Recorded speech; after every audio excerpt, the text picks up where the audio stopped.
C'est nous qui en connaissons les secrets. Les 4 nés. 4 nés aux Alikolob. Balobaka Batumikuse, Mekuse. Bino boyebi secret nango c'est papa mpa di mutabimisa bato. Bazali na biso au moment où nous parlons avec vous. Baza comment na yo? Siko bokanga bango point. Bakanga bango. Baza bato kanga. Nzoke pa kende kuna il y avait 5 experts allemands na matière d'empoisonnement. Bato babaki basala ye contrôle. Nzoka batonga na bapesa ki ezalaki en poison. Au moni batanta ki 48 fois. Pour na ko bomaye ki mbango balai ko kokate. Même papa Mpadi aussi, fit tenter 48 fois. Mais na 49 fois, ils allaient qui bilaka na ye, nzoka tongo na ba pesa qui ba neutraliser banane et si ka ba monika bon dans quelques temps ko kufa. Kimba on n'a jamais été na prison ya boma. Même les kimbangisme c'est trompe. Papa Mpadi motakoma ki kuna na ba toma na ye. Nous avons même des fidèles qui vivent encore aujourd'hui, qui sont en vie. Bazalaki na boloko bamonaki tango papa Mpadi akomi na boma bango ba makangamaki avant et puis ndenge nini papa Mpadi abimaki omoni siko yele ko tuna ndenge nini nakomaki na braza ko batiaki na kati ya ndako kuna na mbanza ngumu ndako moko epa ba sampisaki donc ba communiquer batio ya mai eau chaude à partir ya chaudière ya Onatra. Il y a fandi kuna na kati ya boloko pona zika mais maye tonde bandi kotanga to komi ba 6h du matin mundere babi bon atindi mavunza dragon wazala ki plus proche na ye kende kotala mokonzi no soko ndenge nini tant mavunza dragon ke abeta porte papa le bi oui ndeko na ngai camarade na ngai na kufite nazali vivant kenda ko yebisa na bango baya kotala miracle nzambe. Tango aïko travailler, bilan est très énorme. A ressuscité 146 morts, bateau bakoufa. 146 morts. Kaka nali boko soko ati ozali kose koseko. Pe a guéri 17 892 malades. Donc aïe abimi bato bazali ko silaye na tongo wana atali ba famille ya lobi na koloba na bino rien. Na ju mission moko munene. Moi, dans mon corps, ça fait 3 jours. 3e jour, lelo. Bouti na matanga bo ali ko la kuna me nzambe atindinga na kenda ko la musaye ko ressusciter. Banda lelo to pesio mission le 18 mars 1921. Papa Kimbango a banda ki musa le 6 avril ten. Ndenga bato musu ba salaka non.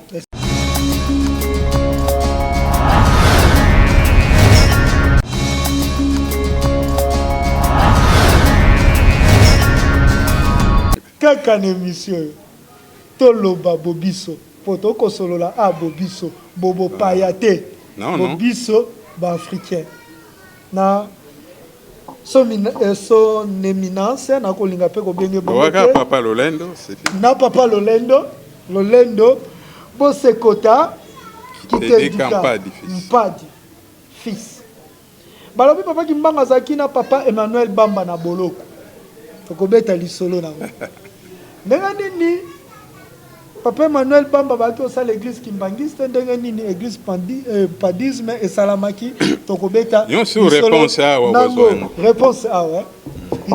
Merci beaucoup fongo le langa chanto kende papa Lulendo to sukaki esika papa Kimbangu atiki mosala aye wa tokokota siko na masolo ya indépendance ya Congo. Oui. Ava toko mawana question mo mukuse po to fungola émission na biso. Tango Kimbangu azaki bangunza bazaki to bangunza babotami na sima Kimbangu. Je vais tout répondre. To bandana. Azalaki na bangunza na ye. Toza ko kende étape par étape. Ye avant abanda mission, il y avait déjà des ngunza avant lui, to bangunza ba ye. Yende motoye ko fungola nzela. Ah bangunza. Alors bangunza na baye ko landa ye, bazalaki 97 personnes. Bangunza poto ko tuna na papa. Ko ngunza to fétichisme. To ko tuna ka na mission. To ke papa Kimbangu c'est faux bolo ngunza ala ngunza te. Au départ, les grandes manifestations divines. Premier sauveur, il y a biso africain. Azali premier sauveur, Azanzambe. Nzambe azali ye moko, Nzambe naba Nzambe. Oya kela moki. Parce que moto na moto azali un escalier na ye. Prophète. Je vais arriver. Alors, Sikoyo, le 29 février 1921, Papa Kimbangu va révoquer, va remercier. À Longwina Makolo Banda le 1er mars, à Komina Kasangul, ici il y a carrière moko, à moni ba policier, ba telemi. Ba yime yo musenjo utiwa wap. Non? L'axa ba pièce na yo. À l'axi ba pièce, ba tali, oui. Mais yo eloko nino ya nango, ba botoli koli azalaki nango. Kone azalaki lipa na mbisi ya nzombo ya sombaki parce que ala kolia nzombe vraiment viande moko préféré. Surtout bato ya Mbanzangungu abanda koteka yango. Na mokuse ba gifle ye ya lubinga na salini. Soko za na pose ya ko senga eloko nde osengi na pesio. Mais yo sengi nga ba pièce na lakisi en bonne et due forme. Mais siko botolinga koli banda lelo lokolo zwi koli yo boye tikala na yango. Mais eloko koyeba eloko nyonso tu yo koliaka mwasi na yo alambelo ngombe alamba fufu alamba nani biloko nyonso kozalaka ka gu yanzo yanzongo oyo na mfumfu ngamoko na ele koloba na moni to vive na ye na internat tango na laki na Kasangulu yo posa kina Papa Kimbangu yo posa kina Papa Kimbangu na lobi na mfumfu oya botola ki Papa Kimbangu nzombo bon alaki policier ala ko fanda 30 km de Kasangulu. Biso to aller kotanga chaque fois ba samedi ba dimanche quoi yi tala sou ya kufa ki na 1981 tala soula akomi bwaka na se même na prince wana kota moko ko kozala na ye eloko nyonso ya kolamba oya kosimba te mais biloko so wana eli ba commentaire ya bato tout ça. Bon na mokuse le même et le premier après Kasangulu akomi na mboka. Bon Balaxé Chicago là, le 1er mars, à Sali 6 jours, à bandi ko solo na ba famille na ye, ba bandi pe ko ye bisa ba résignon surtout et monana kiko kuna poana ye. To comme le 7 mars 1921, tango Papa Kimbangu a koti na chambre poana ko sambela parce que ba heure réglementaire ezali ya ko sambela 21h 0h 4h na 9h du matin. Tango ya koti le 7 mars 1921 a commis enfermé a moni ke ba tomboli na likolo ba simbe loboko bo bipayo monsieur zali ko tambola et sika zali ko ka voix ba le ko ba Kimbangu Simon banda lelo otika le soso Kimbangu soki mokete ba ko benga yo Kimbangu dia tunguna donc tate ya mapamboli ya makabila ba africain Simon balongola ki était azotambola na Simon Kimbangu bon voilà et puis banda lelo na deuxième jour yo tike susu Kimbangu teme ba kombenga yo donc nganga grand guérisseur bangango ba kisho yo te bona boye basala ka ba bipare moko ya pam et puis troisième jour yo komi molangi ya mafuta ya mapamboli ya makabila ba africain yo komi bendele ya kimokonzi yo komi kane sacré yo ba pesier babiloko mapamboli zomi na mibale et qu'à partir du 18 mars tango yoko soit dernière mapamboli nzambe alobi banda lelo fungola miso na yo afungoli miso fungola monoko afungoli atala boye liboko eza koyebi pa na ye esimbi na kasa ya mobeso ya nzete fungola monoko bazwi batina monoko na ye babi bon marché tango marché mutuna ozali kolia yango za komona abi naza komona monoko nyonso te komi c'est succulent vraiment sucré bon.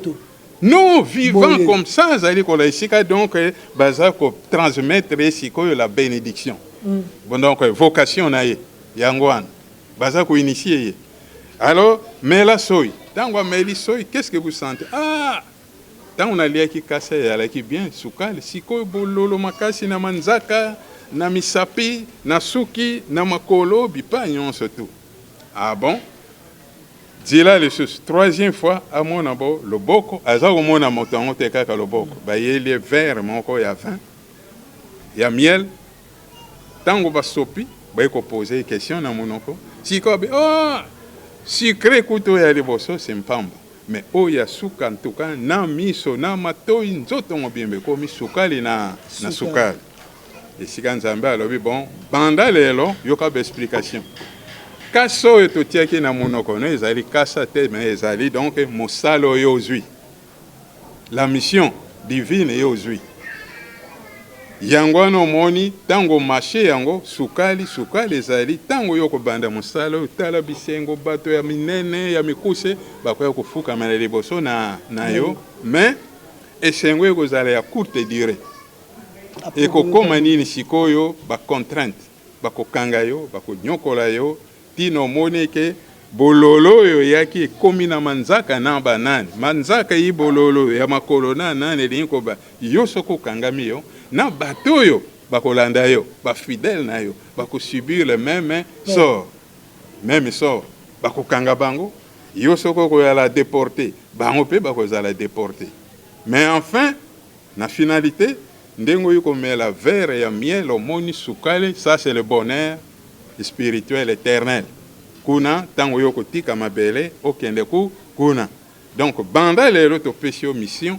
le 18 mars 1921 papa Kimbangu abandaki mosala le 6 avril te ndenge bato mosusu basalaka non abandaki mosala le 18 mars 1921 avant avril bon ayi abimi bato bazali kozela ye na ntongo wana atali bafamille ye alobi na koloba na bino rien nazwi mission moko monene mwana moko akufi kuna ya mwasi ça fait 3 jours 3e jour lelo bouti na matanga boali kolala kuna me nzambe atindi ngai nakenda kolamusa ye koresuscite ye omoni sika papa Kimbangu akobanda ministère na ye yango toali kototolize le 18 mars oyo boye 100 ans donc le 18 mars 1921 18 mars début du ministère début du ministère 2021 18 mars 1921 comme disent le français et 18 mars 2021 100 ça ans, fait 100 jour, ans 100 ans jour après jour voilà. tokola muka siècle mobimba et makambo koloba abetelaki on papa mpa dita bazaki na boloko ye moko akomaki yango to ozwi wapi finalement kotuna nga makambo oyo papa Kimbangu azala kosala na miracle je vais arriver nayebi posa na yo nyonso to parce que ozali na posa tozala solo moni émission toloba solo po bilenge ozali na posa ebele pe posa na yo nsima batikala na émission lokola mokanda alors yango wana tango ya bimi bato babandi kolanda ye yazo landa nzela ya munene mpona kokena kokoma esika akosekusa mwana wana akufaki mais bana kutu ya mboka baza kokatisa baraccourci mais ye curieusement ke kokoma avant esika ya matanga asengi mwana dute alaki quand même na moso ayi koseka biso to nini mais bato mosusu babaka non tongangele nano te tant mosusu ayi kosala likambo ayi kosepelisa biso soko tomoni clair te nde esika tokoyeba soro na ye bazwi mwana bapesi asambeli ati misapi mibale na miso mwana alamuka mwana oyo alamuki bon alobi wapi baboti ya bana ya mwana oyo mama na tata base présente abi bon mwana na bino si asekwi esili kamata mwana la mama curieusement a refusé kozwa mwana abi oyo akomi ndenge boye azalaki ebembe bongo ngai non babesa na tata mama kuta amelisaka mabela boy bongo ngai tata bon nzambe alobi ne lokolo alakisi nguya oyo bango balingi yango te me sikoyo nde kombo na yo ekozwa lokumu awa na mabele oyo ya nkambo alors nzambe alobi na ye bon zongisa mwana alala pongi na ye ntango atikaka bibilo abomaki ye te mwana lala mbala moko mwana akufi mais parti à wana kambe komaki pays de pèlerinage a travaillé 3 mois en liberté papa Kimbangu et puis 3 mois ya kobomba ya clandestinité alors tango ayi ko travailler bilan ezalaki très énorme a ressuscité 146 morts bateau bakufa 146 morts kaka na liboko soko ati ozali koseko pe a guéri 17 892 malades bakufa miso efongonaki bayokaka te bayokaki les handicapés baparalytiques batelemaki ntango bazali koya mosusu kutapatia makrevete soko ayi na nzembo bango bale kotia ye deja kuna tia bimi na cercueil aza koya na makoloti bipa na ye kimbango azalaki po na pambo. Bon voilà omoni sika bababa balobaki donc maladi nyonso tu ndenge na ndenge ezalaki kopesa bakure te oh meraki nini pendant 6 jours non non non kaka liboko ya pamba soko ale kotia na banzembo omoni sika nkamba bamindele bamoni ya liboso bat hôpital et kauki tous les malades ba vide hôpital bazoki na nkamba les églises et kauki les révérends Jennings dimanche et landaki ake na paroisse na ye atera kaka boye agent ya zale ko aider bango na messa tout ça yena mwasi na ye mais ba chaise yon surtout vide ba mon ah moto aye ko bebisa ko lia na biso il faut kaka tout ça la rapport de façon que ba kanga ye pe ba boma ye donc moni sika ba banda ko lokaye kimbango aye ko kangama ba juger ye arbitrairement ba condamné à mort mais le roi Albert de Belgique aye ko gracier mesure de grâce royale ba bibotie kaka na prison à vie malgré mindele ba lukwa ki ndenge yon surtout les européens ya ko sukisa ye biloko ya leko lia na boloko empoisonné dans musu ba kotia ba mai ya batterie dans musu ba gilet ba bilanga ba milangi ba niki tout ça jusqu'à ce que les jours J ba mona ki non a watu kangie tala ndenge ba saleki ya liboso ba tono ba kotie kono na kati wana bakanga ki nanu wapi nani kimbango bakena ko kanga ye kono na kamba ba bandi ko ye parce que nazo kota na ba détail te na ndenga banda ko ye na nzela na ba miracle ko sala na nzele mosusu lera komaki na mboka moko posa ya mai asengi mai ezalaki te esika moko akabetaki nzete ne na libanga ti lelo mai wana esalama na bamindele babanda komela yango ti lelo batikala kobotole nano eloko moko te na maboko azali kokende parce que temps na temps nzambe apesaka temps soko temps ona na apesi yango te yo ozali kaka na nguya na yo na puissance en fin de compte kimbango bakokanga ye na mokuse batie na train balingi kokimisa ye butu non kimbango olobi ngai nakoki kokende ndenge wana te train mpe eza kotambola te malamu natika message na bandeko na ngai baafricain ti na ba 4h du matin balobi non bino baafricain boyali kosala manœuvre bopesa train na biso moko bamindele mundele aki amati apousse bouton tia boye rien jusqu'à ce que tongo etalanaki bato na train babandi kokende esika pe kimbango olobaki na kosala message ngai kimbango nali simo ya liboso oyo bino bamindele bokangi mais sima na ngai simo ya mibale akoya oyo kozala dur comme une pierre bakosala nyonso bokanga ye mais bokolonga soki moke te et ya mibale comme professeur toujours na 1921 moi wana bakangaki le 12 septembre 1921 ti ba mois d'octobre l'air ba condamné ye tout ça moni bisika za ko subir ba soro fin 1921 bon voilà pe ayi koloba mais 40 ans koleka te oyo gouvernement ya bino bamindela wa bostanga nga malamu bolanda nous sommes en 1921 mais pays oyo ekoki kototaliser 40 ans te avant 40 ans mabele ya Congo belge ekozala accéder na indépendance na yango 39 ans après pe oui soko totali 1921 60 moins 1921 39 ans après donc 39 ans totalisé qui 40 ans ya lobaki.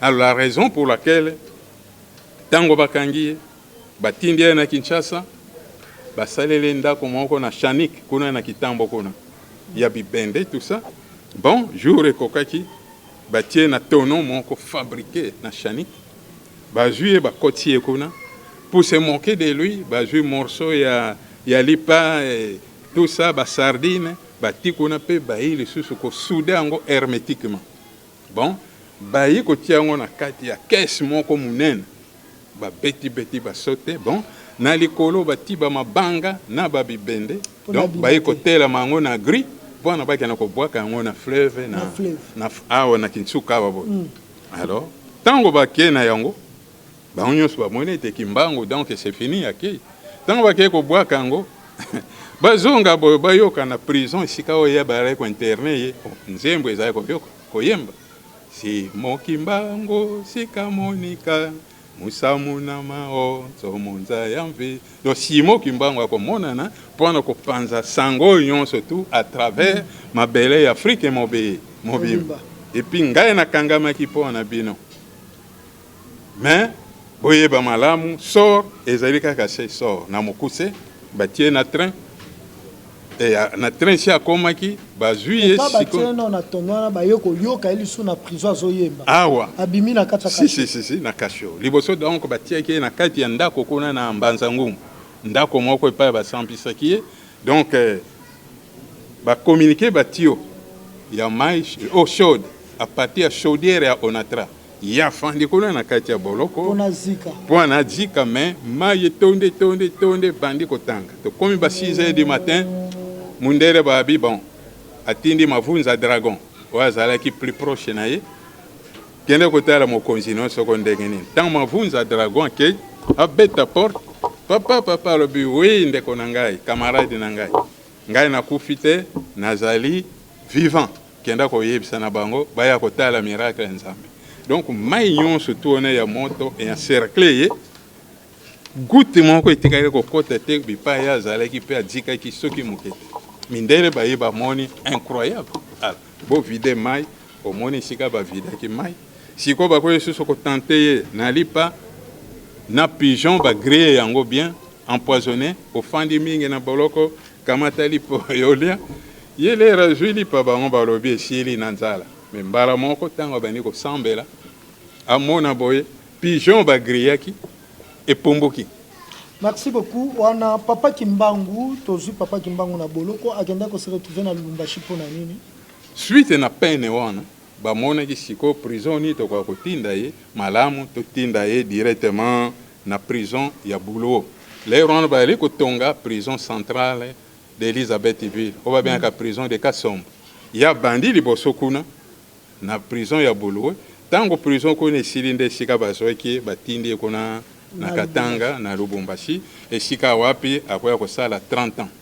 Mais avant 30 ans yake asali 18 ans mais aza komona mawa mikanda tindaki na bandeko ne ya nkamba babangaki abanda kokoma. Si mais nous détenons le manuscrit Kimbangu Bosolo ezaka bosolo ezana émission to ya vraiment to zui lettre moko to bandi ko tala pa ko saka biso lisuite yangwana omoni tango ye akomi kuna asamba ile pa na Nzambe alakisi mikanda yonso za kotinda na bandeko na nkamba baza ko banga ko kangama baza ko pasola yango alors ya salaki 44 jours ya jeûne 44 jours 44 nuits azali ko lia te ko mela te et sika yoka ki Nzambe alobaki me yo zali ko lela pamba est-ce que tango yo bandaki mosala na nkamba kaka bandeko no ya nkamba bato bayala ko landa yo à part ça bato bipa mosusu bazalaki te alors siko nga na tindi yo koma mokanda na mabele ya Kasangulu na mabele ya Madimba epa ezali na moto yo nga na pona awa azali ne lembo ye moto kotelama akenda ko se présenter devant la couronne. Merci beaucoup. To beti siko lisola papa mpadi po naza sito kokota na moziko yango to kominisika padi Simon Mpadi azalaki bomo na armée du Salut, Simon Kimbangu azaki l'église protestante et sika o wapi azaki baptême na ye azui Simon Kimbangu. Simon Mpadi pe kotoyo na armée du Salut, Simon Mpadi azalaki na grade ni na armée du Salut. Avant grade au Sengeri koye batoki ne bandeli Simon Mpadi à l'âge de 7 ans. Ba missionnaire à Befems oya sonabata na Maïba yokwaki lembo elandaki le 23 novembre 1919 pe bimaki bateau na kati ya mai moko balobaka lac Nsang na secteur Kibambi. D'ailleurs utaki na 2019 ko célébrer centenaire y anniversaire. Alors hier azalaki na bazwi ake kokota na mission ntango bavenemo ya babato ya 12 étages yali komona ye azali étudiant na mission asalaki mpe bacours na ye epai ya révérend Marc Diarmi ayi mpe kokoma catéchisme de l'église protestante. Oui, na kala yalaki ba premier missionnaire bayaki à BFEMS, association baptiste des missions, tout ça yalaki mission moko anglaise, hein? Il y a ba nationalité anglaise. Alors, il y a kotikuna asilisi ba kelasi akomi catéchiste. Alors, tango Armidi Sali ayi na 1934. Colonel Beke, commissaire Beke, mokonzi Armidi Sali, alaki na besoin d'interprète. Parce que mon qui commis bala comme on a ba esio ana ba koloba Simon Kimbango ressuscité et on ba mosusu bon et on ba ko ba lingomba armée ya Simon Kimbango pour na ba es ba banza Kimbango moto a transformer na Yebeke. Alors Yebeke pour s'en sortir à lobby non le kolanga na dali mon pa à peine arrivé à Kitia na Sonabata chez les baptistes. Akeko na bingana na besoin ya moto moko bosalisanga azala comme interprète ko kitana ya kitaki akeko na ba moni pas de azalaki na mission de service vers le Kwango tango yi ba yebisie tala Armedi Sali pe amona ki na mission protestant il faut se débarrasser na yi parce que l'air aki na Sonabata soko azali kotea toko yemba okoka voiti kuna na boulevard. On dirait motalinga pumbuka bamoni oyo kaka makambo ya Kimbangu yango wana Armedi Sali mission protestant le ramoni Beke ayiko senga moto moko ye ayiko tia choix ya mpadi yango wana mpadi akotika mission protestant de son apata ti akoya kokutana na Beke wana Armedi Sali comme Armedi Sali ya kisika ekoya ko nommer nano ba pasteur ndengo wana te il aurait fallu bakota classe et si Armedi Sali ya ko sala école de cadets aujourd'hui comment école des officiers salitis donc faux alors yango tango papa mpadi azongi na voyage ba yebisie ya longwi na makolo na mboka na yeti koyawa na salle centrale awa na Kasai kokutana na Beke lero na souvent ba kite ko zana ba pokwa vers 15h, pas de mikomeleka avant 15h. Quelque temps, bah, on a 17h, Beke, bato babandi ko yemba. L'air babandi ko yemba, son abangoyon sauté au nzembo bara ko yemba. Mais oh ya yempa di, ils ont touché directement Beke. Beke l'air a telemi, a quitté, na estrade, a kiake, a komi a telemi, si kampadi a zali ko yemba. Tango basi ici, babi bon, yembelanga nzembo moko. Pas de juin nzembo na kikongo a yembe.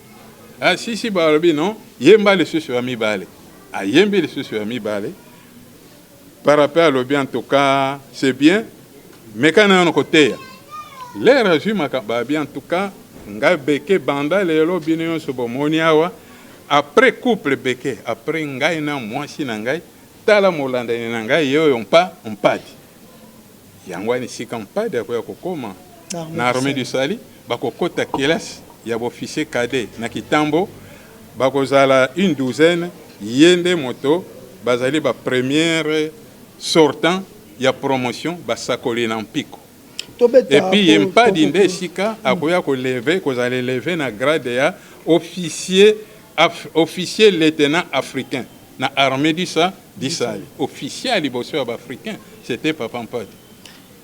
Kobeta lisolo po toko courir derrière les temps Simon Kimbangu tanga zaki na boloko atindi mokanda esika ki ko tomber pa Mpadi azaki choisi mais malgré zaki na ba occupation na Armedi Sali tika ki na malembe pona ke ko rejoindre mission ya Simon Kimbangu toté mais Armedi Sali ezalaki boye tango ye azana mission protestante ba missionné ba moni renommé ya Papa Mpadi même na autorité coloniale babanda ko tiambamba na Armedi Sali yo moto zali ko ya alinga ye la biso makambo ya Kimbangu mais tout justement après ses études ayeko koma officier mais na tango na Papa Mpadi ayeko travailler na clandestinité tango azali officier na Armedi Sali azali ko yamba bantoma mingi bakoteki na Armedi Sali c'était les anciens fidèles bo balanda ki Kimbangu le bamoni ba es balobi ah biso tomoni penza nani ya solo yango. Alors tango beka ko batala mokitani na ngai yeyo siko mpadi ake akoti kelasi avant banda kelasi ayi kopesa bango lite ya moko soko olingi kokota na armée disa ko pose question abitala nali na de registre registre ezali nyama kopola viande pourrie awa viande fraîche oba bomisika yo ndeko na ngai okozwa sani nini ya viande pona olia. Mais curieusement sur 100 personnes 98% bazala ko désigner viande pourrie. Omoni sika valeur ya papa de komaki nyama kopola nyama ya nani ndengo wana tout ça. Alors et sika ba peseki ba poste moko très important na armée du Sali ba mangala poste ya mangala ana na rifra non pas rifra franquette kingantoko mais bipaya babandundu kuna banani oso papa mpadi motabanda kote ya ti afongoli babiloko nyonso to akomaki renommé moko makasi. Mais na 39 tango papa Kimbangu aye kotinda lettre liboso atindeleki bandeko na 3 lettres baboy. Mais 4e lettre soit première lettre ya ba ressortissant ya Kasangulu na Madimba nde esika wapi bakokena na réunion na mboka Kindundu. Bake ko sala réunion durant une semaine balobi bon tondimi makambo ya lobby. Mais entre nous nana ko koma responsable choix komaki moto na moto ale ko loka ngai pona ko tambo sa lingomba église asalaki Kimbangu asalaki église tava Kimbangu n'a pas fondé l'église siko lingomba nini ezaki message to lingomba ni batu ba mais yango na za ko arriver sika ko ka religion padiste ale sengele ba loka d'abord le conducteur nana kozala mokambi na biso ya lingombo biso tokotonga omoni sika wapi papa Kimbangu tamba ko sala réunion batindeli ye lettre tala ba rapport tondimi mais désigner nous siko na kate na biso nana ko tambusa biso et sika papa Kimbangu ko zo ba lettre sali prière ko senga ayi ko zo résultat et que moto asengeli tinda bato bakenda na armée du Sali kuna na Kinshasa na Kitambo et par ezali un jeune officier na kombo ya mpadi ye motasi aponama bandaka dobaki opone awa na Kinshasa. Bon et sika kuna na assemblée basalaki na Kindundu basali délégation ya 120 personnes à la tête de son papa ba désigner tatane monta conduire ba ya kwa na kokuta ne papa ya Simo Kimbangu papa ya papa mpadi le chef Ntialambata chef Ntialambata abotaki papa mpadi amemi ye pa na bango pa na bana na ye bake tango bango bakomi alobi makambo nyonso bino boyi nga deja na Kimbangu touti ko solola na yebi yango nyonso tu bolo ba posa na yango lera alobi posa alobi bon nyonso yo nga na Kimbangu sito sololi mais bozala ne likiete ngai moko je me porte garant na kozala liboso na bino pona tokende devant l'autorité coloniale. Omoni yango ni sika papa mpadi le 30 août 1939 azongisi délégation bautaki na mboka bakendeki le 2 septembre 1939 atindi molongani na ye mama Nyanga akende kune pa ba fidèle bali réuni akena ko calmer bango alobeke naza koya. À partir de son épouse vraiment rendaki un grand service. Les participants bayaki na réunion wana bautaki na 156 villages. Oza kolanda bien le 2 septembre pas datindi molongani na ye a précédé na réunion le 5 septembre toujours 1939 papa mpadi nde sika yeko démissionné na armée du Sali lors d'un culte. Abandi mission to parler sur condamnation ya mandat d'amener international ya papa mpadi oyo esengelaki akima mboka akima Congo akiko se retrouver na Brazzaville ezakini vers les années 1944. Là aussi ba information se dit ba fausse information papa mpadi akima kité tango po bakoke kokanga na Brazzaville ndenge nini yo ke congolais awa naza moto. C'est bien comme Moutuna. Il y a un intérêt, même si on comprend bientôt quoi zonga jour, Papa Mpa a démissionné. na armée du Sali. Armée du Sali bamonaki vraiment décadence totale. Pambate bato nyonso oyo balandaki na armée du Sali, batikaki armée du Sali, balandi Papa Mpadi. Bipape bakenda kosalisa likita ya 9952 personnes na mboka Kinsangi, awa kaka awa na Congo central, na territoire Madimba, côté ya Kipaku. Bon, tango ya komi, alobi ndenge bomoni nga na yawa, marge armée du Sali, a proposé que biloko ebele, non, tolingi to PCO nomination, soko sisi formation ko kenda na Londres, après Londres yi to kotongelo ndako moko munene étage na Mbandaka, yo moko ya mokonzi armée du Sali, ya Congo belge mais résidence no ezali na Mbandaka. Padi andimaki babiloko wana te nyonso. Ba ko proposer les sous bon, ye moko colonel commissaire Beke. Ayiko ba bon, nazana leki na ngao Gabriel Beke, bazalaki inspectrice ya bekole ya armée du Sali. Ateyaki biso na armée du Sali, si tous les to komi na ba internat na bekole normale. Padi aboy alobi nada nga nakona ko bala mundele soki muke atinga bala mundele oba silise ya ngwana commissaire Beke a salaki non o ya sali boyo tikana sala un peu moins d'intimidation ake ko zo la police bayo kana na gouverneur général Pierre Kimans atindi 8 policiers pas qu'il ko kuta ne po na bakangaye pas d'azalaki toujours en tout cas catégorique. C'est la raison pour laquelle pas de Tiki Bango le 6 septembre déjà, démissionné, na armée du Sali le 5, le 6 septembre, commis na lieu, il raconte, oh, il y a 6 ezalaki, 9952 personnes, pas de lobby, toyika kawa, pour deux problèmes. D'abord, rédaction, il y a mémo, autokanakotika na maboko gouverneur général Pierre Kimans, pour na libération spirituelle, il y a biso africain. Soko tozwi libération spirituelle, yango mwete ko mener biso na souveraineté na nationale. Bon, basali mokanda, mais maintenant il faut choix ya 62 personnes sur 9952 boba ko kana kotika mikanda wana ko ne pas ya administrateur du territoire na Madimba, monsieur Jean Paquet.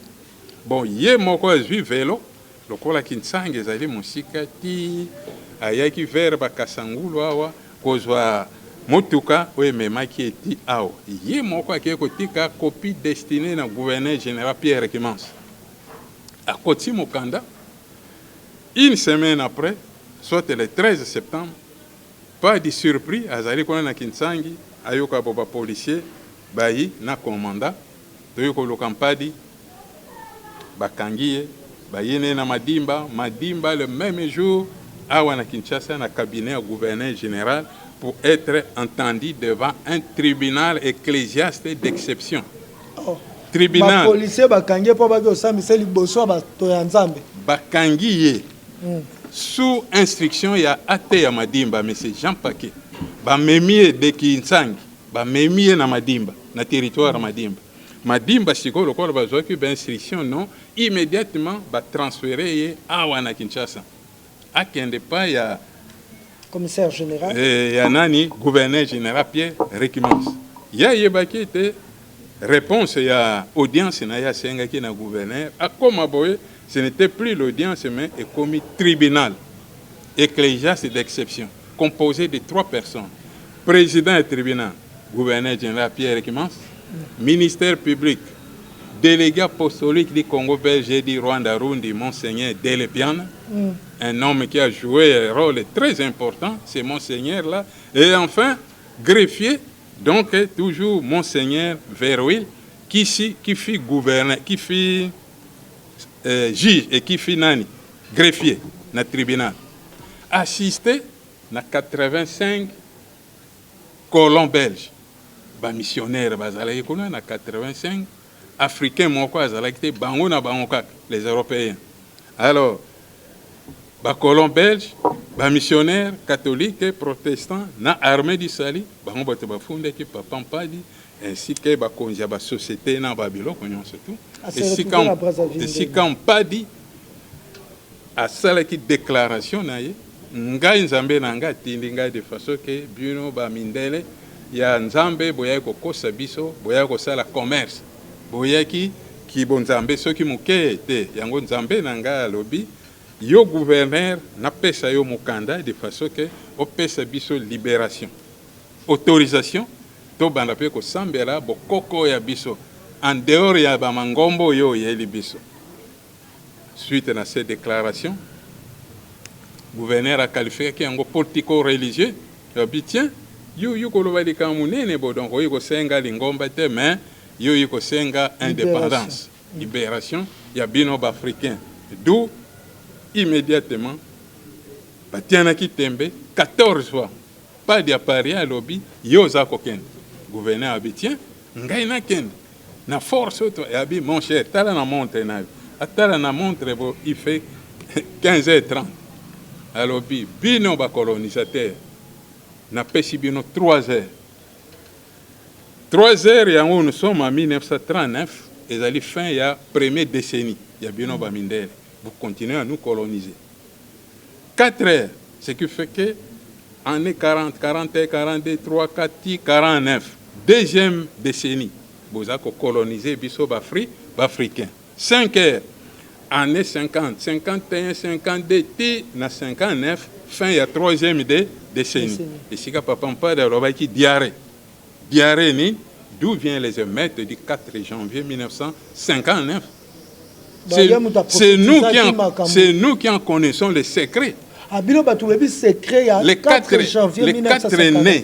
4 nés aux alikolob. Baloba kaka bato mikuse. Bino boyebi secret nango c'est papa pas di mutabimisa bato. Bazali na biso au moment où nous parlons avec vous. Baza comment on a eu? Siko bokanga bango poa. Bakanga bango. Baza bato kanga. Ça va donc kende kuna et to ko beta. A se retrouver la base fin ndengeni. Bon, na mokuse au Moni et Sika le même jour le 13 septembre 1939, papa Kimbango kangami le 12 septembre 1921. Papa Mpade Kangama le 13 septembre 1939. Immédiatement, Batindi Nandolo, prison Yandolo. Dans la punition, Basala qui Basabo, Moko Yachanik, Basampatu, Atili Koloawa, Atiawa, Yemotatele, Iboko Pekuna, chaîne, punition, Tango Bakangi. Depuis le 13 septembre, oui, à tellement Kakabo. Mais, Eric empêché était, ce quoi Lingi Kokoma.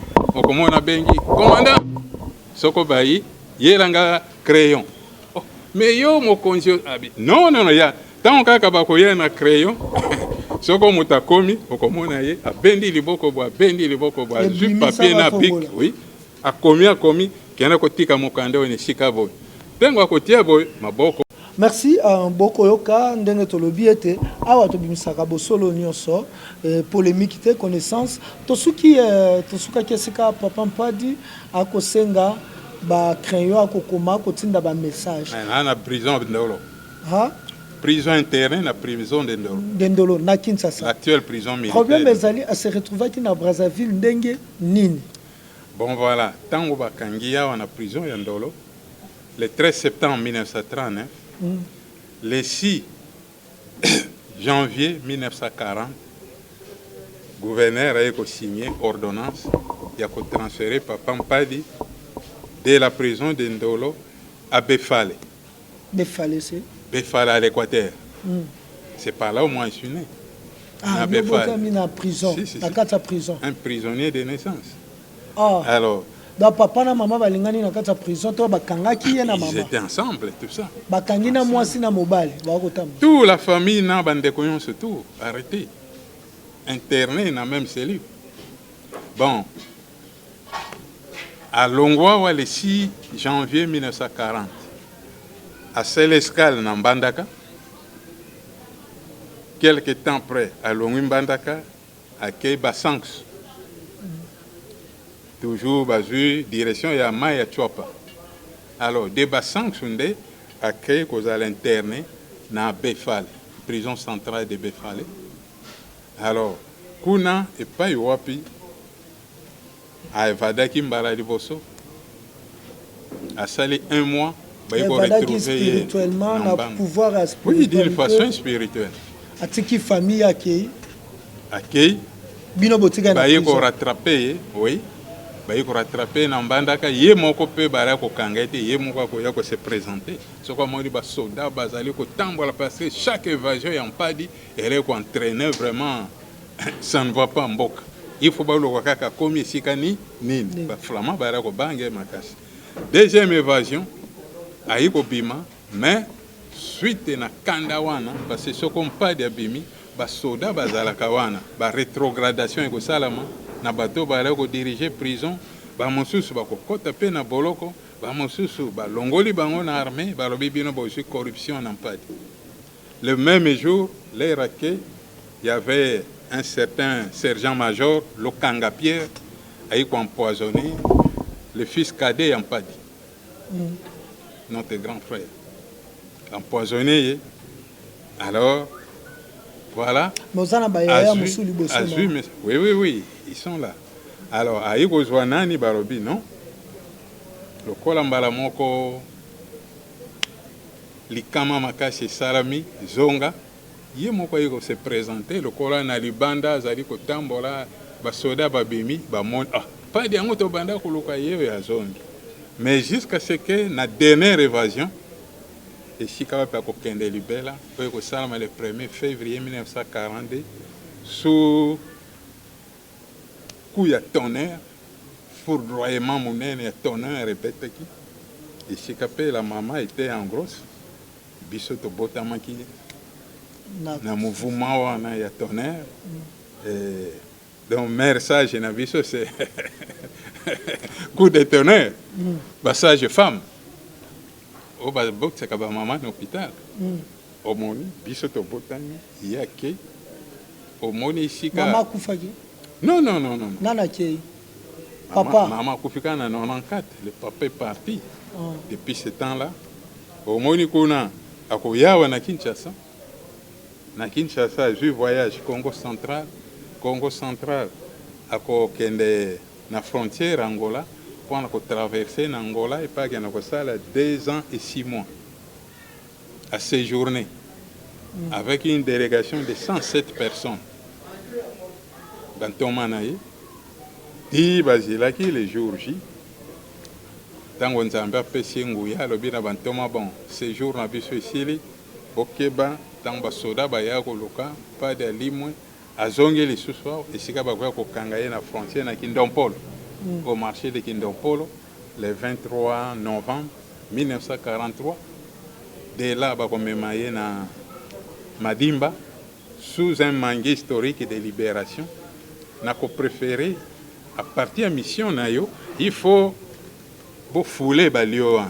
Tokende to tala Balio, on a permission à Bino. Si. La jante à brouette collée dans un mangue. Ce mangue-là, un vieux mangue, mais les rues sont en bonne santé. En 43. En 43. Tant qu'on a quelques temps après, il y a une Boma, prison de Boma. Alors, la prison de Boma a été construite depuis 1905. Alors, waka kimbangu na boloko na Lubumbashi yazo kimbangu afandi na boloko na Lubumbashi mais nzambe moto azali ko nzambe ako kimisa yelo kwa olingi ka tota kombo nzambe ako kimisa ye kimbangu afandi na boloko si alors à partir ya wana tango kwa kozonga batindi na madimba bako signer le sous arrêté akena na prison de Boma. Kimbangu n'a jamais été na prison ya Boma, même le kimbangisme c'est trompe. Papa pas dit motakoma kikuna na bantoma na. Nous avons même des fidèles qui vivent encore aujourd'hui, qui sont en vie. Bazalaki na boloko bamonaki tango papa mpadi akomi na Boma, bango ba makangamaki avant et puis ndenge nini papa mpadi abimaki omoni siko yele kotuna ndenge nini nakomaki na Brazza. Il va traverser d'abord la région Nabiso, à Kena Mabelo, ya Bayombe, tout ça chez les Mayombe, Batiela, Banani, on se tout dit, à Keko Bima, vers Sonabata, Namboka Moko, Kindundu, Bantadi, tout ça traversé, et Chicago Bima, Wana, Nakasangu vers le fleuve, et Chicago traversé le majestueux fleuve Congo, na pied, accompagné de ses fidèles. azwi lokola Nde Yesu asalaki. esu eme azalaki na yango atandi boye alors abi bon bozali 48 boaccompagne nga mais awa ezali teste moko monene bo bazali na kondima solo tokokata na bango mais bamosusu bokokatana e 12 serment balongwaki bakomaki ne na Braza epa bakenda kokata ye kingo na village Kingudi le 24 juin 1944 le 24 akoya juin koresiste le 1944 25 le 26 juin 1944 tokei na ebwe azalaki kuna déjà premier commissaire gouverneur noir premier gouverneur noir na mboka ya nationalité martiniquaise na mboka ya banda kobenga général de Gaulle pour azalaki homme de confiance à général de Gaulle oui, sous ordre ya ebwe voilà dans les temps des alaki Afrique équatoriale française bapeyo nyonso Gabon Guinée tout ça alaki capitale nango ezalaki na Brazzaville donc le gouverneur alaki Eboué Félix Eboué l'homme noir alors omoni sika nde bayaki kokata mpadi le bakati na Brazza le 24 juin 1944 le 25 batindi médecin légiste akena ko constater ba fait soko ya solo ya kufi le médecin a commis à regretter moko aleli abi mais oli kutu bokangi tala oyo nyonso tout elongwaki etikala kaka nani ya pamba bon gouverneur général aki en mission de Mbandaka Pierre Kimans les rayoki akufi alobi en tout cas beaucoup conterré na noté nga moko na ko assister na moto yo vraiment a marqué pas mal asa ko sakana na bamindele nga moko na ko assister na bobsek pendant qu'on faisait des préparatifs kaka na Braza le 26 juin ba transférer corps ba mora motala laki kingo ya laki à distance ezongia we kangami maboko ebandi koningana na makolo basoda discipline bazaki wapi ti balongola keki mutala ki en pleine prison ba boma ki en plein culte c'est comme ngana ali ko koteya alo mbala moko basoda babimi ale balali singana se omoni babandi ko kata kingo ndengo ayeko c'est quoi le 26 juin 3 jours après 3 jours yango na bazongi non, si 24 26 c'est 2 jours 24 25 26 jours 3 jours bon esika bazongisaki yawa toujours na prison ya Ndolo et sans le soigner par après bayi kolongola yawa tango kaka komi il faut babeta ye bafimbo moto azali yawa na pota awa vide baza ko soigner te mais aza kolamuka me awa eloko eza te tia kufaki lero wana aya sikoyo ya sekui alors awa nano babande yango te bamakila eza me ya sekui mais ya za koloba omoni alors yango wana batindaki na nan prison province orientale na prison d'Ango le 13 mars 1945 kuna bati étalage lokola bati étalage moto kuna na sena bakoni ye balie ye na ba chaîne tout ça de façon que ben sinare mbala moko bamona bo ba chaîne tikali ye aza yesusu te akomi na Mbandaka et de Mbandaka abandi côté ya bato pe esika le 10 août 1945 akokoma na Ubangu Sari lelo République centrafricaine centrafricaine aza kokende ndengo nzambe ka moto abanda ko mema ye ake ko benir ko pambola bato ya bangi ayebisi bango bino boali na makila makasi ko bomaka bato tara bozana banzungu tonda na makila mais awanga na komi soko bolingi ko bika bopesa nga banzungu wana bino bogardaka ba makila bango badutaki bon il est arrivé là le 10 août 1945 puis le 30 novembre 1945 j'arrive tango akomi kuna na bangi omoni atei bayipa la pirogue ayawa na Ndolo libongo ya Ndolo omoni esika wapi bakangi lisusu akozwa non piège équipage alaki piégé papa mpadi akolima wana donc azwi nzela sikasikoyo akie na Congo central équipage ayaki nango na baoriginaire ya bangi 10 personnes baarrete bango jugé bango na ndolo bamoni c'était des sujets centrafricains libéré bango. Pendant ce temps pas de komiao na Madimba et puis mbala moko azwi nzela akena mboka epai mama ni aleki abalaki mama luila na Kilamuna le long ya rivière Lukunga et pas psychoyo bakoya kokanga par le chef de secteur Ntseka lui et puis d'où son internement définitif na prison centrale d'Elisabeth Ibe inega no koma na Katanga le 17 avril 1946 bakutani na Lumumba isikani Yangona j'arrive à Komina Boloko le 17 avril 1946 nakena rapidement faute de temps alors bakoya koyoka na Kimbangu basala prière retraite ya 7 jours bisto banga ka mabondela concours na Kimbangu basali mabondela concours du 17 au 23 juin 1946 alors par après en 1951 Bamba Emmanuel akoya bako arrêté Bamba mutaki okuta eye mutaka ya komaki avant le 17 avril 1946. Nous rappelons déjà aux internautes Bamba Emmanuel les a parmi bato ba martyrs au ya stade de martyrs au bomona cimetière na bato la kisaka au Mobutu a dembi kisaka bango na singa papa Bamba Emmanuel au famille na pe bengangai je salue papa bana ya papa Bamba Emmanuel na ba nevene. En 1951 alors 3 personnes parce qu'il a fallu avoir des témoins avant de la clôture et makambo ya indépendance. Yangwano Moni, en 1951, Bakangi d'abord 3 personnes, Sima Otoko, un sujet angolais. Bazoué qui est bâti une relégation dans l'île de B, à qui on purgé sa peine. Après Sima Otoko, Bayeko Ngomalas, un sujet de Louoji, originaire de Louoji, Azalaki Ngonza. Le 7 mai 1951.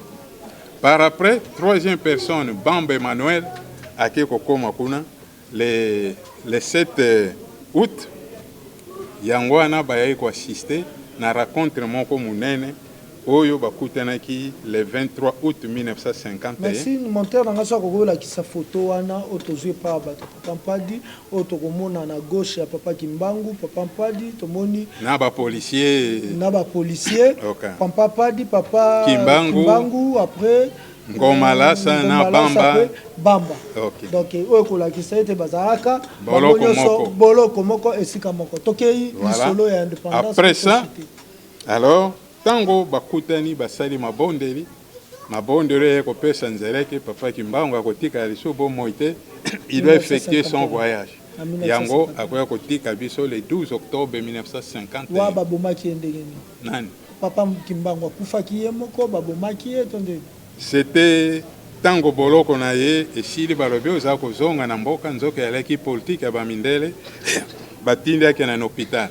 Ye lera bimi na prison ake kopesa papa mpa de mbote alobi ndeko na ngai nga boloko esili balobi na kena na contrôle médical nzoka pa kende kuna y avait 5 experts allemands na matière d'empoisonnement.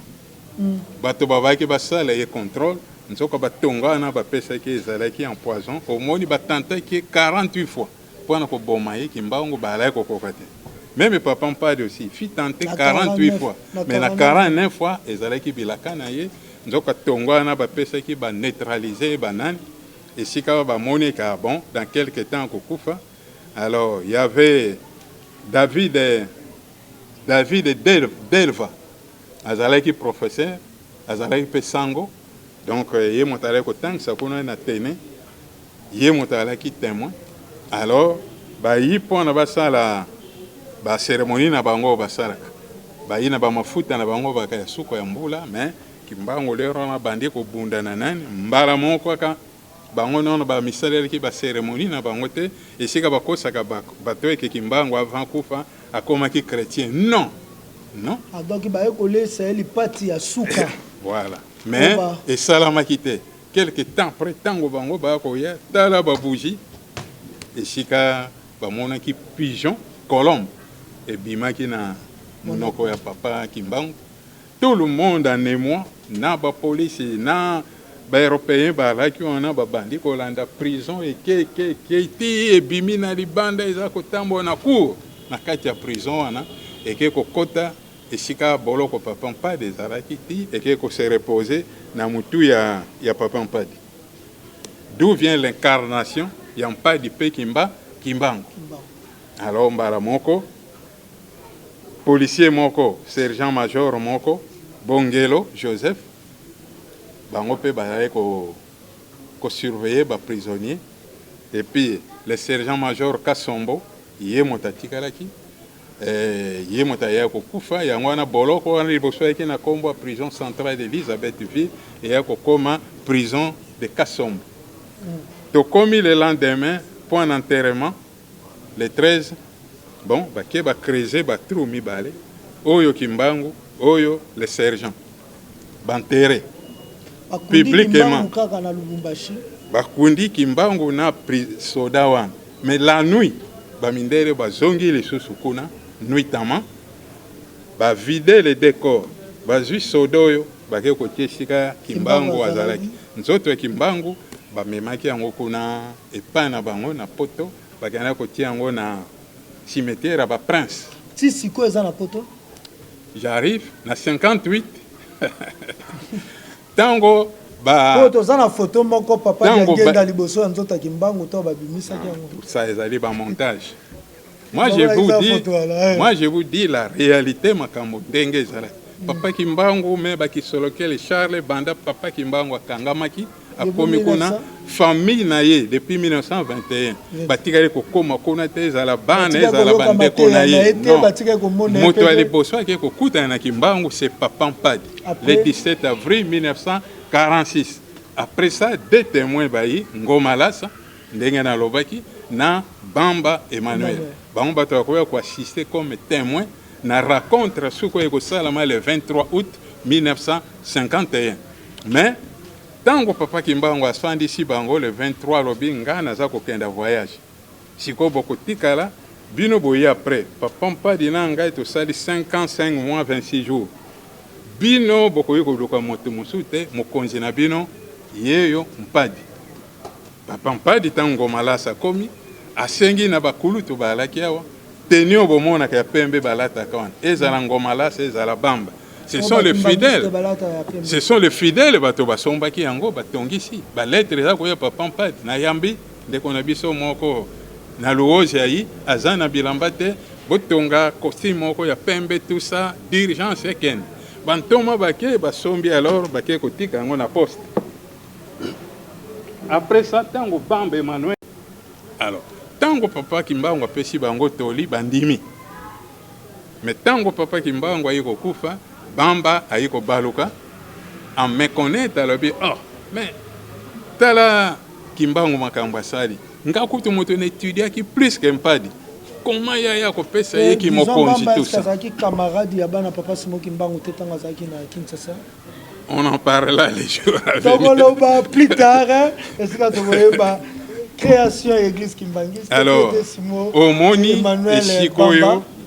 esikoyo tango bakosala boy Kimbangu akoya kokosa Bamba akoya kokosa diangenda tala tata na yo akufi atiki makambo epa ya bantandu tout ça mais nga moko na koya pendant ce temps moi-même qui vous parle toi qui étudiant na internat na Kasangulu na armée du Sali mais Bamba Emmanuel bayiko nommé administrateur du territoire ayikuna na réception et pas biso to alaki mais a commettre qu'imprudence abani korobo ngandeke bomoni na huti na Lubumbashi to alaki boye na Papa Kimbangu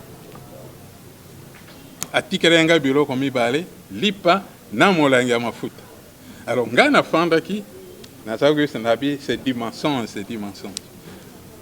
autorité barakona babi mais il faut faire attention maloba yo zali koloba est-ce que tu es sûr avec ça parce que awa oza komona kuna mwana wana la kadira azaliwa na bandeko na ye parce que l'état tindaki biso na internat biso misata ado akangi papa atindi bino na internat. Alors omoni faites attention soko makambo ya solo te mbala moko pe akataki masolo na ye tikala isusu koloba te. Merci papa bon bayiko sala kintwadi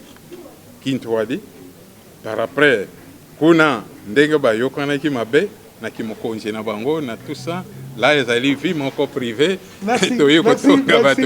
Voilà la raison pour laquelle le fait il y a qu'on négligé makamboye asignaki koyoka no batiaki yeyi basali lingomba na bango alobi bon mais azale clair bambe Emmanuel ngai ndenge bomoni na yo diangenda to ko sala eloko oyo soko ezali ya solo na ko batata na yo alobaki toko fanda tango molai mais soko ezali bomoto na biso ngai na yo toko yokana te bomonaki e monanaki suite n'a pas problème, il y a finance et tout ça. Bon, il s'est débarrassé, dévié sur la normale. Diangenda Tikali, Yepe. Et voilà la raison pour laquelle il y a subir la peine moko yandengo ana isengale. Mais alors, avant Baboma Bango, à Sengaki, en tout cas, na matanga nangai, il faut Papa Mpadi aya ko ça la cérémonie. Merci beaucoup. Papa Mpadi akende kite, ngamoto na kendeki. Awa na ndako na yekuna tokana ko salisa matanga to yembi na banani on surtout ngape moto na teyaki marge bato balai ko banga tala ba jeep tala banani mais to teyaki bien pe makamu yo so elega ki bien. Merci beaucoup. Nebi ke batu tango trésor kinga kati maloba baye bien trésor kingo kataka maloba bongo.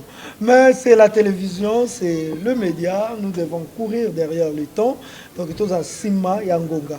Tolobi si papa Ebele, Tolobisi na 2 émissions, mais je vous promets une 3e émission. Na kati ya 3e émission wana kulutu afanda abimisa lisusu richesse ezakati na ye parce que ba obi ba kolo na biso na Afrique tolobaka ba kolo nde bazali ba bibliothèque. Bango nde bazali ba livre pour biso tozala na traduction orale. Donc ndenga ko beta boye lelo yo kaka na mabundeli na bango mo to ko bundisa bango YouTube o bango mo boto basali to ko pesa pe message histoire ke mobi kini mobimba kaka na nzela ya YouTube oyo. Moi je pense que to ko sukawana mais prochainement je vous promets quoi yango no moni kimbango na mpadi motongo wa ko kabola bango te soko bandi histoire ya kimbango il faut ya ko sukisa na mpadi soko bandi na mpadi il faut ya ko sukisa na kimbango kimbangu Padi, voilà. Kimpa vita. Kimpa vita. Vita voilà, ngalo ni vie. Toko kende na émission ezali ko. Toko kende na émission ezali ko ya. Boko comprendre que na kangi ba maboki ebele. Mais toko panza ba maboki en prochainement. Je vous promets. Toko solo la makambo ebele. Toko solo la indépendance esika kani papa Mpadi bakutanaki na Mbuta Lumumba esika kani Mpadi achaki Kasavubu maboko pona kopesa bango batambwisa Congo pona prometa bino to solo na émission metin pe MNV Lumumba na table ronde ndenge ni Mpadi atindaki Lumumba na table ronde ndenge to monaka bayebisaka biso ba soda les 4 nés oya mikuse 4 babimaki oye pesa ki ba mindele somo babite mboko to pesa bango indépendance sango parce que moi je dis toujours indépendance à Congo le 4 janvier 1959 officialisé na 30 juin 1960 pas di na boloko le 4 janvier et ça la mina Kinshasa courant ni nezaki entre Mpadi na bato o basalaki le 4 janvier na Kasavubu oyo ye ataki maboko Mpadi abimi na boloko le 1er mai 1960 a commis bongo na Kinshasa le 5 mai 1960. Même avocat oyo aki ko bundela Mpadi de abima na boloko kaka ye même avocat o azaki na kimbangiste non abako azaki na bako yepe mutu après bisonde bato qui engagement na maître croquet yepe mutu abundela ki Kasavubu abima na boloko pourquoi kaka avocat wana oya bundela ki Mpadi abima na boloko yepa yoko bundela Abako Kasavubu après manifestation ya le 4 abima na boloko aujourd'hui so ke na cabinet na ye kuna na France comment makambo le baiser belé papa yango wana nga bino trésor king na bi numéro ya religion padisme et koleka na bas de l'écran parce que tongi eleka vraiment bongo bobenga bandeko bazana poto papa yo pesa numéro na pe personnel non toko kende na de la femme bangate masolo ezebele ya kolobeze belé il faut d'abord libérer les Congolais spirituellement pour qu'il y ait un niveau de libération physique. Pas seulement les Congolais, mais l'Afrique et le Congo en particulier. Liloba Asuka Mbutamutu. Bon, voilà, mouké, parce que Dengue Balobaka, Tango et Koki, Paris Batongaki en moi un jour, Makambo ezali belé. Yango le message na biso eli po na ko gêner batote mais tokoluka vérité, la vérité finit toujours à triompher. Passer makambo papa mpadi bakangi yango mingi kaka na bandeko na biso ba africain bakolinga te mais ba mangombo etamboli tout ça et bimi belé ezali kaka ba photocopie certifiée conforme soko ayepa ya papa mpadi mingi bali ba responsable ya lingomba ayi comme chercheur mais tango bakofana na papa mpadi 3 mois après makambo papa mpadi ayebisaki ye lisusu akomi lisusu ngunza Batondo ezaki malobama ya mbuta lulendo Congolais les Africains to sosola ekomi tanga bososoli yango be mission ya boye esengeli ezala Congo ya Kimpavita, Congo ya Simo Kimbangu, Congo ya Patrice Emery Lumumba ndenge botangaka mais ezana bato mususu bazana kati wana ya bampadi bani soki babosa na mpadi eske bapadiste nde balongi mission te nini esenge tosala tokutani mbala sima gimsi bakolo Congo nyonso bayebalingaka mboko Congo o banzima Congo loko héritage na bango ba o basenga kintwadi ya Afrique ba Afrique tolongola no ba limite wesama na 1885 tozongisa unité africaine ki muntu oeza humain otozaki nango boyi mayele ya africain tika ko boma africain mais africain asala nini akosala pona ko tambusa africain eke liboso nyoso wana ezakaka na spiritualité ya africain tina raisonnement ezati bato bako yokola bato bako boma Afrique takutani mbala sima bye.